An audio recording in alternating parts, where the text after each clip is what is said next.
उपासक फंस जाता है। सामने वाले को प्रसन्न करने की चेष्टा में कभी कभी उपासना में बाधा खड़ी हो जाती है। ये कैसे संतुष्ट होगा? ये बहुत बड़ी कमी है। इसी को कहा गया है दया बिना साधु कसाई, और दया करी तो आफत आई। सामने वाले को परमार्थ का उपदेश करके दूर हट जाना चाहिए। वो पकड़े परमार्थ को तब तो उसको निकाला जा सकता है, और यदि कहीं कि इसको संतुष्ट करके निकाला जाए तो वो कभी संतुष्ट नहीं हो सकता। ऐसी नीच वृत्ति होती। जितना आप उसको निकालने की चेष्टा करेंगे उतना ही वो आपको दलदल में धंसाता जाएगा। ये प्रकृति का सिद्धांत है, इसलिए उपासक को निरपेक्ष रहना चाहिए, किसी की अपेक्षा नहीं रखनी चाहिए। ये अनुभूत बात कह रहे हैं। जो संतों से अनुभूत है वही हृदय में अनुभव में आता है। उपासक को यदि कभी ऐसा अवसर मिले कि किसी को भगवत मार्ग में बढ़ाना है तो वो ये ध्यान रखे कि हमें अपने को बचा करके इसको निकालना है। कहीं उसके मन की संतुष्टता के द्वारा हम परमार्थ निरूपण करेंगे तो वो कभी नहीं निकल पाएगा, क्योंकि उसका मन ये समझ जाएगा कि हमारे अनुकूलता को लेकर ये विचारवान है, हमारी अनुकूलता के लिए, बस वो आपको रौंद देगा। और परमार्थ का उपदेश दिया और निरपेक्ष हो गए और वो आप पर आसक्त होता चला जा रहा है, वो निकल जाएगा। त्रुटि यही हो जाती है उपासक से कि इसको कैसे संतुष्ट करूं, वहीं उसका पतन हो जाता है। पतन अपने आराध्य देव का चिंतन छोड़कर मांस के लोथड़े शरीरों का चिंतन होने लगता है। ये कैसे राजी रहे, वो कैसे राजी रहे, परिवार कैसे राजी रहे, भगत कैसे राजी रहे। निकले थे हरि को राजी करने के लिए और हो गया प्रपंच को राजी करना। ये बहुत सूक्ष्म बात है। ये शास्त्र सम्मत और हृदय सम्मत बात है, दोनों की अनुभूति। यदि भगवत मार्ग में आगे बढ़ना है तो किसी को संतुष्ट करने का भाव खत्म कर दे। शास्त्र सम्मत उपदेश है, पकड़ना है पकड़ो, नहीं पकड़ना है तो डूबो। तभी आप परमानंद का अनुभव कर सकते हैं, नहीं तो आपको फंसा लिया जाएगा। ये सूत्र उड़िया बाबा का है, दया बिना साधु कसाई, और दया करी तो आफत आई। बीच में समझो, दया नहीं तो साधु कैसा, और दया की तो फंस गए। तो कौन सी दया आपका परम कल्याण में सहयोग कर सकती है? जो याद को ना नष्ट कर पावे। दया का उल्टा है याद। जो भगवत स्मृति में बाधा पहुंचा दे, ऐसी दया में आग लगे। भगवत स्मृति युक्त प्रियता प्रभु के चरणों में और दया जड़ चैतन्य में, तब तो निकल जाओगे। और अगर भगवत स्मृति को दया ने तोड़ दिया और उसकी स्मृति चल रही तो दुर्गति पक्की है। हिरण में इतनी स्मृति आ गई कि हरि स्मृति गई तो अगला जन्म ऐसे महापुरुष का पशु रूप में हो गया, मृग रूप में। तो बहुत सावधानी का ये परमार्थ मार्ग है। कभी कभी दया में चूक हो जाती है। ये दया बहुत बड़ी दैवी संपदा है, कोई साधारण नहीं है। महापुरुष अपने कल्याण की बात ना देखते हुए सामने वाले का कैसे मंगल हो, इस बात पर विचार युक्त रहते हैं। पर साधक को बहुत सावधान रहना चाहिए। इस दया रूपी सद्गुण से बचना चाहिए। ध्यान से इसको पकड़ लीजिए। दया रूपी सद्गुण से बचना चाहिए जब तक भगवत प्राप्ति ना हो जाए। दूर से दया का भाव, दूर से हृदय में कहीं इसका भाव प्रवेश हो गया कि इस पर दया करनी है, हम बड़े दयालु हैं, तो फंसा फंसाया है। भजन करने से हृदय बड़ा द्रवित हो जाता है। द्रवित हृदय में करुणा और दया की लहरें उठती रहती हैं। उसको लगता है क्या दे दूं, क्या कर दूं, कैसे ये भगवान में लग जाए। अच्छी बात है, पर व्यवहार में ये तुम्हारी बात कोई जान गया कि तुम इतने दयालु हो तो दुरुपयोग कर देगा, तुम्हारी इस दया का दुरुपयोग हो जाएगा। बहुत अच्छे से इसको समझ के बोल रहे हैं। इसलिए चाहे गृहस्थ हो चाहे विरक्त हो, यदि भगवत प्राप्ति करनी है तो दया रूपी सद्गुण को हृदय में दबा दो। बाहर से निरपेक्ष और उदासीन रहो। जब कभी भगवान ऐसी सामर्थ्य दें तो निरपेक्ष होकर के उससे कोई आसक्ति न रखते हुए उपदेश कर दिया और दूरी बनाए। नजदीकी बनाया तो फंसे, ये ऐसे है प्रपंची। नजदीकी बनाया तो फंसे, और फंसे तो तुम्हारी निंदा ये करेंगे, तुम्हारे ही विपरीत चलेंगे। बहुत सावधान। जैसे डूबने वाले को बचाने वाला जाए और चतुर तैराक ना हो, चतुर इसलिए कि अपने को बचा ले, तैराक इसलिए कि उसको भी निकाल ले, तो डूबने वाला पहला काम करता है बचाने वाले को डुबोता है और ऊपर उठ के सांस लेना चाहता है। बस ऐसे ही भव समुद्र में, प्रपंच में कामी क्रोधी लोभी ऐसे जो जन डूबे हुए हैं, साधु का कर्तव्य है उनको निकालना, पर परम प्रवीणता पूर्वक अपने को बचाते हुए, नहीं तो पक्का डूब जाएगा। पक्का अनुभव की बात है। संतों की जो बातें होती है छाती की बातें होती, पढ़ी लिखी बातों में उतना प्रभाव नहीं पड़ता जितना हृदय की अनुभूत बातों पर पड़ता है। फिर अनुभव होगा कि बड़ा इष्ट कठोर है, वो हमारी रक्षा नहीं की, हमको बचाया नहीं, हम संकट में फंस गए। तो इष्ट शास्त्रों में संतों के रूप में, गुरुदेव के रूप में उपदेश करते हैं। निरपेक्षम मुनिम शांतम निर्वैरम समदर्शनम। कहां यहां ऐसा लिखा है कि तुम ऐसी दया करो कि उसी का चिंतन करने लगो, उसी के गले लग जाओ, उसी को अपना मान लो? कहां लिखा है? निरपेक्षम, किसी की अपेक्षा नहीं। हम उपदेश कर रहे हैं, उसको पकड़ो तो आओ, जैसे हम चाहें वैसे चलो तो आओ, नहीं तो जाओ। भगवान का ही सब बनाया हुआ खेल है, भोगो खेलो, नरक जाओ स्वर्ग जाओ, तुम्हारी रुचि। अगर मुक्त होना चाहते हो तो आज्ञा का पालन करो, निरपेक्ष रहे। निरपेक्षम मुनिम, मननशील, एक क्षण भी अपने प्रभु को ना छोड़े। इस संसार का सूत्र है। यदि आप निरपेक्ष रहे तो आपकी चरण धूल माथे पे चढ़ाएगा और आपकी आज्ञा का पालन करेगा। और यदि आपने दुलार कर दिया, उसको अपेक्षा कि ये भगवान को प्राप्त हो, ऐसी चेष्टा करके दुलार कर दिया, तो वो तुम्हारी बात को रौंद देगा। सामने वाला यदि अपना परिवर्तन नहीं चाहता तो पूरा जीवन संग दे दो तो भी उसका परिवर्तन नहीं होने वाला। अगर परिवर्तन चाहता है तो दूर से एक शब्द सुनकर उसका परिवर्तन हो जाएगा। साधु बहुत सावधान।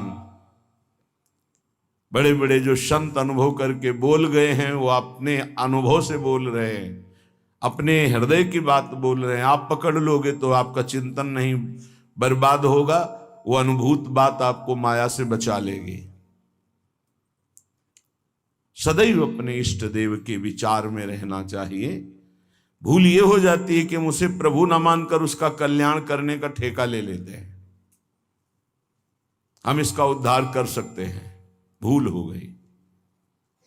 हमारे प्रभु आए शिष्य का रोल करते हुए, स्वांग करते हुए, तो स्वांग मात्र करना गुरु का असली बात नहीं है। गुरु शिष्य एक ही परमात्मा तत्व विराजमान है, असली बात है।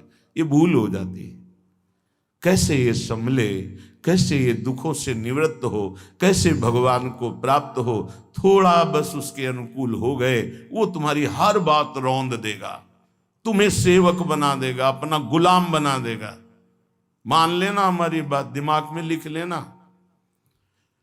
एक साधारण विषयी आदमी तुम्हें अपना गुलाम बना सकता है। कैसे? उसकी अनुकूलता को यदि तुमने परोसा, बस वो तुम्हारी आज्ञा का उल्लंघन कर देगा। ऐसे सात्विक जन बहुत कम होते हैं जो ये बात सोचे कि ये किसी की तरफ देखते नहीं, किसी से बोलते नहीं। इन्होंने हमारी तरफ देखा, हमसे बोले, बात किया, अहो भाग्य। यह हम अपने अनुभव की बात और संतों के अनुभव की बात करते हैं जो माया मुक्त हैं। किसी को उपदेश देकर निरपेक्ष हो जाना, यही उसके कल्याण का स्वरूप है। उसको दुलार करना अपने और उसके दोनों के पतन का रास्ता है पक्का। संसार में कहीं कोई भी यदि भगवत मार्ग में चलना चाहता है तो शब्द पकड़कर निकल जाएगा माया से। और अगर गुरुजनों के, महापुरुषों के वचनों को नहीं माना तो हम लौट जाएं उसके चरणों में, हमारे ऊपर से खेले, तो भी वो कल्याण को प्राप्त नहीं हो सकता, क्योंकि वो वचन का पालन नहीं कर रहा। गुरुजनों का उदास रहना हमारे लिए अत्यंत आवश्यक है, क्योंकि जब वो उदासीन होकर तिरछी चितवन से देखते हैं तो हृदय थर्रा जाता है और धर्म पूर्वक चलता है। और जब गुरुदेव मुस्कुरा देते हैं तो उसका उल्टा फल होता है, हमें गर्व हो जाता है और हम उनकी आज्ञा का उल्लंघन कर देते हैं। ये संसार सद्गुरु स्वरूप है, ये पूरे जीवन शिक्षा देता रहता है। इसलिए हम बैरागी, भगवत मार्ग के अनुरागी या गृहस्थ में जो वैष्णवजन हैं, उनको ये जो दूसरों को उपदेश देना, दूसरों के कल्याण का ठेकेदार बन जाना, ये बहुत ही घातक खेल है। प्रवचन करना, उपदेश करना, दूसरों के मन को संतुष्ट करना, ये बहुत ही घातक खेल है भगवत प्राप्ति में। तब तक मुंह नहीं खोलना चाहिए जब तक स्वयं साक्षात्कार भगवान का न कर ले, नहीं तो मिटिया मेट साधना को करने के लिए ये माया प्रपंच बहुत विचित्र है। उस समय आपको अनुभव होगा कि भगवान बहुत कठोर हैं, हमारी बात नहीं सुनते, हमें बचाया नहीं, इसीलिए पहले भगवान संत और शास्त्रों के रूप में बोल दिए हैं, ऐसा करोगे तो परिणाम ऐसा होगा। सावधान, तब तक कभी किसी को शिष्य ना बनावे जब तक स्वयं भगवत प्राप्त ना हो जाए। तब तक कभी प्रवचन उपदेश ना करे जब तक स्वयं प्रवचन उपदेश का आचरण जीवन में उतर ना जाए। जब सामने वाले में भगवान का दर्शन हो तो फिर स्वांता सुखाए तुलसी रघुनाथ गाथा। अपने अंतःकरण में भगवत प्रेम उल्लसित होते हुए भगवत चर्चा, ये आत्म सुख के लिए है। नहीं तो बाधा पड़ जाएगी, पक्का बाधा पड़ जाएगी। इष्ट का चिंतन छूट करके इसको कैसे प्रसन्न करें, इसको कैसे राजी करें, इसको कैसे दुलार करें, बस इसी में अब आप विचार करो। एक संसार त्यागी वैरागी भगवान के मार्ग का पथिक प्रपंचिक शरीराभिमानी भोगी विषयी पुरुषों के संतुष्टता के लिए वो विचारवान हो गया। ये विचार है गलत।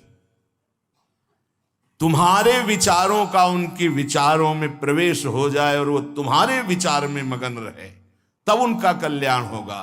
तुम अपने विचारों को दबाकर उनके विचार में मगन हो गए, तुम्हारा पतन हो जाएगा। इसीलिए प्रचार प्रसार के लिए सिद्ध पुरुषों का अधिकार है। श्री वृंदावन दास जी महाराज विचारत ऐसे ही दिन जात, रात दिन इसी विचार में मगन रहो। श्यामा श्याम का नाम, श्यामा श्याम का रूप, श्यामा श्याम की लीला।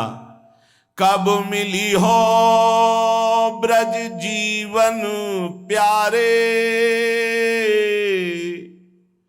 गोरे सावल गात। विचारत ऐसे ही दिन जात। उपासक का कैसे दिन जाता है, कैसे रात जाती है। विचारत ऐसे ही दिन जात, कब मिली हो ब्रज जीवन प्यारे, कब मिली हो, कब मिली हो, विचारत ऐसे ही दिन जात, कब मिली हो ब्रज जीवन प्यारे, गोरे सावल गात, विचारत ऐसे ही दिन जात। कब मिलोगे? इतने दिन हो गए अभी तक साक्षात्कार नहीं हुआ। आज का दिन गया, आज की रात गई, फिर दिन आया, प्रभु कब मिलोगे, कब मिलोगे? ये व्याकुलता, यहां दूसरे के चिंतन की कोई गुंजाइश नहीं है। दया से चिंतन में फिसला साधक। ये हिरण का बच्चा मर जाएगा अगर हम इसकी रक्षा नहीं करेंगे। चलो ठीक, बाहर निकाल लिया, अब इसका पालन पोषण करना, चलो ये भी ठीक। 10-5 दिन में छोड़ देते, नहीं, गले लगा लिया, अगला जन्म हिरण का हो गया। बहुत बुरी तरह साधक दया में फंस जाता है। आसपास ऐसा जाल बिछ जाता है कि निकलना मुश्किल हो जाता है। दया से बहुत बचो, ये भागवतिक सद्गुण है, आता है हृदय में, द्रवित होता है हृदय।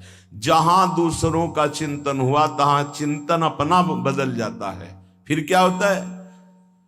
कहीं बे में नियरे से लागत, सपन्यों नहीं दर्शात, अब कछु निठुर भय या जुग में, ताते मन पछतात, विचारत ऐसे ही दिन जात।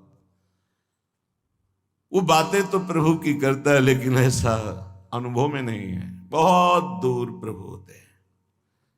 कहीं बे में नियरे से लागत, सपन्यों नहीं दर्शात। स्वप्न में भी प्रभु नहीं आते। क्यों? गजब की बात है, साधक जीवन भर चिंतन को संभालता रहता है। दूसरे पर दया करके वो अपने कीमती चिंतन को दे दिया है, वो समझ नहीं पाता क्या हमारे से इनको मिल रहा है। इन्होंने अमोघ चिंतन छोड़ करके मुझे अपना लिया, मेरा चिंतन करते हैं, मेरे दोषों को मेरे सामने रखते हैं, मेरे को अपना मानते हैं, इसलिए प्राण न्यौछावर हो जाने चाहिए। लेकिन नहीं, वो प्राण ले लेगा उसके, अगर ऐसी गलती की कोई उपासक। निज अनुभव कहो खगेसा, वो तुम्हारे प्राण ले लेगा, वो तुम्हारी जीवन भर की चिंतन वृत्ति को रौंद देगा यदि तुमने दया कर दिया। इस बात को समझ लेना। संतों का संग क्यों सुना जाता है? शास्त्रों में वही सब लिखा है। उसको अपने अनुभव से डुबो कर बोलते हैं। कहीं बे में नियरे से लागत, सपने हूं नहीं दर्शात। अब करो प्रवचन। हृदय में आश्रय दूसरे का, चिंतन दूसरे का, संबंध दूसरे का, तो स्वप्न में भी आपके आराध्य देव नहीं झलकेंगे। फिर क्या हृदय कहेगा? अब कछु निठुर भय या जुग में, ताते मन पछतात। अब भगवान भी नहीं सुनते, बहुत कठोर हो गए। हमें लगता है इस युग में, पहले बहुत जल्दी कृपा करते थे। हम आपको बताते हैं कलयुग में सबसे जल्दी भगवान प्रसन्न होते हैं। ठाकुर जी को जब यशोदा मैया रस्सी से बांधती हैं तो रासलीला में दर्शन करवाते हैं कि मैया ने कसम धरवानी शुरू की कि बंध जा लाला, हर रस्सी 2 अंगुल छोटी। तो उनको पता है भगत बहुत प्यारे हैं। पहले तो बड़ी कसम खवाई निज भगवान के स्वरूपों की, नहीं बंधे। फिर सतयुग के भक्तों की, फिर त्रेता के, फिर द्वापर की, जो ही कहा कि तुम्हें कलयुग के भक्तों की शपथ से बन गए। क्यों? कलयुग में बहुत कम भक्त होते हैं। विशुद्ध भक्त भगवान की, हाँ, वृष्टि शारदी कहूं कहूं हुई, जैसे शारदीय वृष्टि कहीं कहीं होती है, ऐसी भगवान की भक्ति विशुद्ध भक्ति। विशुद्ध भक्ति में मिलावट, नाटक, दंभ, पाखंड, दिखावा, ये सब नहीं। केवल एक प्रभु से अपनापन, बहुत कम, तत्काल बन गए भगवान। कलयुग के भक्तों की जीव शपथ दी भगवान, ऐसा रासलीला में दर्शन कराते हैं। कलयुग में बहुत जल्दी भगवान का साक्षात्कार होता है, पर बड़ा कठिन है अपने मन को समेटकर प्रभु में लगाना। करुणा निधि के ही भांति कहावो, सुनत नहीं सकुचार। एक बात मान लेना, हमारे प्रभु तक आवाज उसी की पहुंचती जिसका केवल प्रभु से संबंध है। अगर दूसरा कोई है तो आवाज नहीं पहुंचेगी, तुम्हारे हृदय में ही बैठेंगे, नहीं सुनेंगे। आवाज पहुंचती है जब केवल प्रभु रहते। जैसे द्रौपदी जी, जब तक कोई और था, अपना बल था, तो आवाज नहीं निकली। क्या द्रौपदी जी के हृदय में भगवान का चिंतन नहीं होता क्या? महाभारत में लिखा है, जो ही दुशासन आया तो भगवान का चिंतन चल रहा था, क्योंकि महाभागवत में कोई ऐसा नहीं कि श्री कृष्ण का विस्मरण था, लेकिन बल था पांडवों का, बल था औरों का। पुकार नहीं हुई, पुकार नहीं हुई। महाभारत प्रसंग में पढ़ के देख लेना, जो ही दुशासन गया उस समय द्वारिकाधीश भगवान के चिंतन में बैठी थी, क्योंकि रजस्वला थी। बल था कि ये सभा में ले जाएगा, 5 पति हैं, भीष्मादि महापुरुष, आश्रय अन्य होने के कारण वो केवल अंदर चिंतन चल रहा था, पुकार नहीं हुई थी। बहुत सावधानी से समझने का विषय। जब सब बल छूट गया तब उन्हीं का जो हृदय में चिंतन हो रहा था, जो ही पुकार हुआ तो चमत्कार हो गया, वस्त्रावतार भगवान का हो गया। इसलिए करुणानिधि हैं, पर वो सुनेंगे नहीं जब तक आपका कोई और है। ये बहुत जल्दी फोन नंबर लग जाता है हमारे ठाकुर जी से। नंबर है एक, बस एक। मेरे तो गिरधर गोपाल, दूसरों न कोई। बात कर लो, सब डिलीट करो। सबकी ममता ताग बटोरी, मम पद मन ही बांध बर डोरी। कनेक्शन, जय जय, तुरंत उत्तर मिलेगा। हाँ बोलो, आपने कनेक्शन ही नहीं फैला। कनेक्शन तो जननी जनक बंधु सुत दारा, तन धन धाम सुरत परिवारा। तो इनसे बात करो, हरि से कैसे होगी? हरि से बात करने के लिए एक ठसक हमारे माई श्यामाजू को राज, एकमात्र प्रियाजू से अपनापन। तो अभी बात कर लो। लेकिन धिक्कार है हमारे मन को, हमारी इंद्रियों को, हमारी बुद्धि को बड़े परमार्थ के बहाने से चुराती माया। माया कोई विपक्ष बन के थोड़ी आती है, नहीं तो साधक विपक्ष को पहचान के फौरन अपने को बचा ले, वो भी चतुर खिलाड़ी है। पक्ष बन के आती है, हम इसका कल्याण कर देंगे, ये हमारी सेवा में है, ये इसका मंगल होना चाहिए। मार देगी। विपक्ष सेवा के बहाने से घुसता है और फिर मार देता है। ये बात ध्यान रखना, पकड़ लो हमारी बात को। एक परमहंस जी हमें मिले, वो आर्मी में मेजर थे, बाद में संत बने। बहुत ही अष्टपुष्ट शरीर, हमसे एक बीता लंबे, और भारी त्रिशूल हाथ में रखते थे। गौ रक्षक, हजारों गौओं को ट्रकों से छुड़ाया था। तो विपक्ष मूड़ मुड़ा के सफेद अचला, सफेद ऊपर, साष्टांग दंडवत उनके आश्रम में। महाराज हमारी गौ भक्ति बहुत जोर की। कसाई था,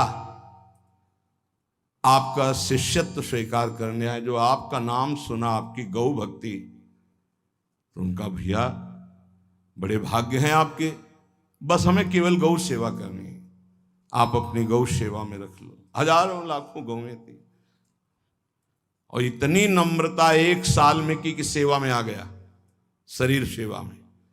हर बार साष्टांग दंडवत, हर बार जे भी, बस उसने ये स्वांग ही रचा था, जे भी शरीर सेवा में आया 2-3 दिन के अंदर वो रात्रि में दूध लेते थे 2 लीटर गाय का, उसी में जहर, जे ही पिया दूध से तुरंत अंदर, वो बड़े भागवतिक थे, तुरंत अंदर आया, तुम्हें जहर दे दिया गया। बुलाया, कहाँ है वो? गायब, है ही नहीं।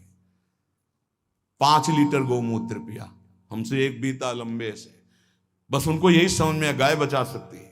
5 लीटर जो ही गौमूत्र पिया, 5 मिनट में ही इतनी उल्टियां हुई कि सब बाहर। थोड़ी देर के लिए मूर्छित रहे, कोई डॉक्टर की जरूरत नहीं पड़ी और ठीक हो गए। एक तो भागवतिक दिव्य श्रद्धा उनकी, दूसरी गौमूत्र ने उनको बहुत सी उल्टियां करा दी। 5 लीटर, ढक्कन 2 ढक्कन की बात, इतनी गर्मी, 5 लीटर मतलब बार बार उल्टियां, तो सब बाहर निकल गया।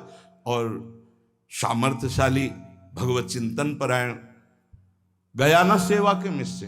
विपक्ष कभी विपक्ष बनकर नहीं आता, मित्र बनकर आता है। ऐसे ही साधक पक्का समझ ले, माया विपक्ष, वो मित्र बन करके आएगी, वो आपकी सेवा में से आएगी, हाथ जोड़ के आएगी और रौंद कर पैरों से चली जाएगी। कागज में लिख लो, दिमाग में लिख लो।